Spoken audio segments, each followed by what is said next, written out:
Hello friends, welcome to Defence Matrix. तो कुछ ही दिनों पहले हमने वीडियो बनाया था जहां पर हमने आपको बताया था कि कैसे चाइना का जो तीसरा एयरक्राफ्ट कैरियर है जिसे टाइप 003 फूजियान कहा जाता है, इसने अपने सी ट्रायल की शुरुआत करी है।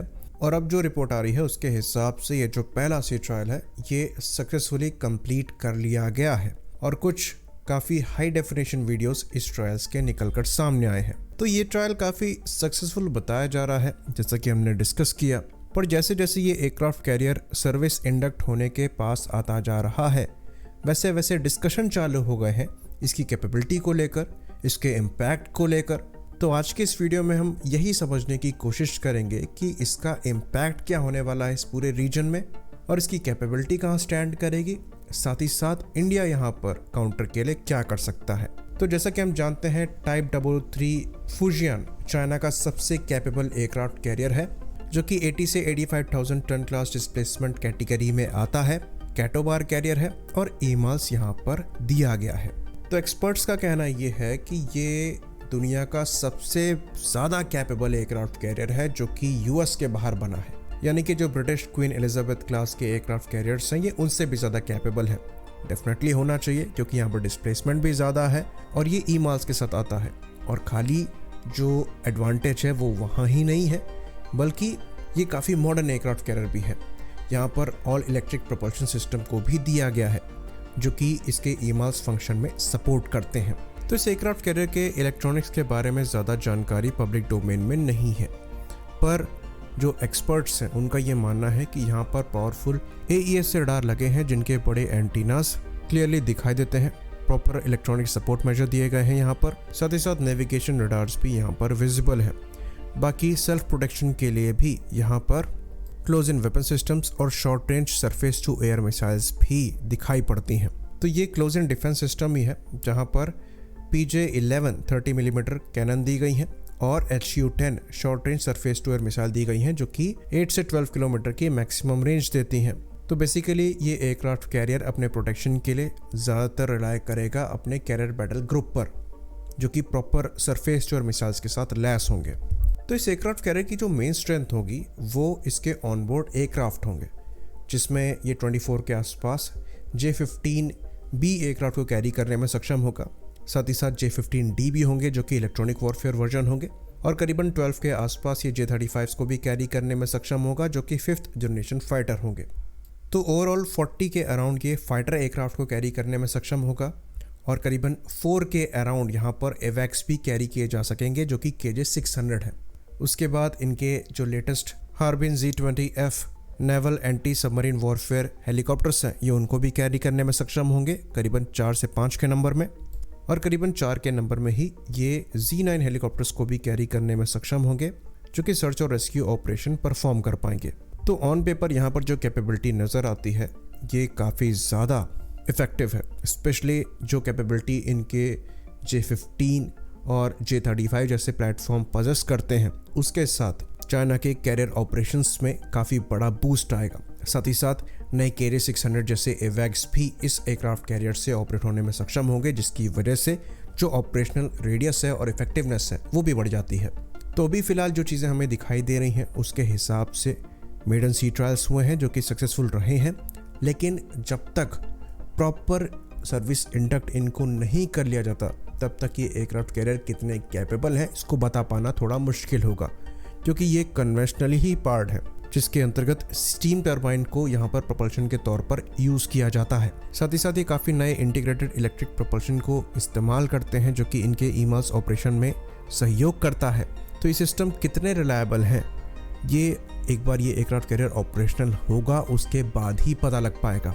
बाकी जो लिफ्ट साइज़ को लेकर इश्यूज पॉइंट आउट किए जा रहे हैं कि लिफ्ट काफ़ी छोटी है, फिर जेट ब्लास्ट डिफ्लेक्टर को लेकर पॉइंट आउट किया जा रहा है कि जो पहले ईमाल्स के पीछे जेट ब्लास्ट डिफ्लेक्टर है ये पहले लिफ्ट के बिल्कुल बगल में आता है जिसकी वजह से एयरक्राफ्ट लॉन्चिंग के दौरान ये लिफ्ट ऑपरेशनल नहीं रहेगी।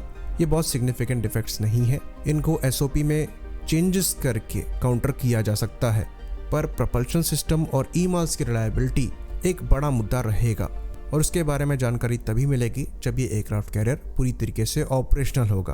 खैर, हो सकता है जो फ्लाइट डेक ट्रायल्स हैं ये आने वाले कुछ दिनों में चालू हो जाए।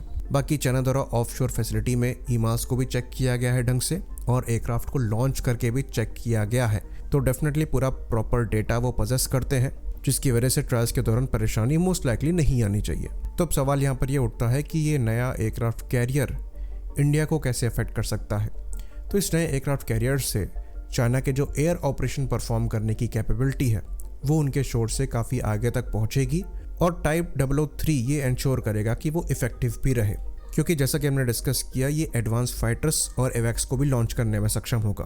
तो अगर आप एयर स्पेस कंट्रोल करेंगे तो सरफेस वेसल्स को भी वहाँ पर ऑपरेट करने में परेशानी होगी। तो इसके काउंटर में 2 चीज़ें करनी होंगी।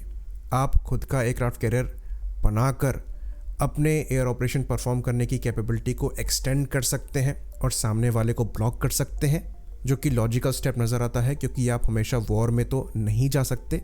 दूसरा स्टेप ये है कि आप उनके एयरक्राफ्ट कैरियर को डिस्ट्रॉय करने के तरीकों पर काम कर सकते हैं। तो यहाँ पर हमारी अप्रोच दोनों होनी चाहिए। बाकी जो दूसरी कंट्रीज़ हैं जो कि एक बड़ा एयरक्राफ्ट कैरियर अफोर्ड नहीं कर सकते, वो दूसरे तरीके पर काम कर सकते हैं।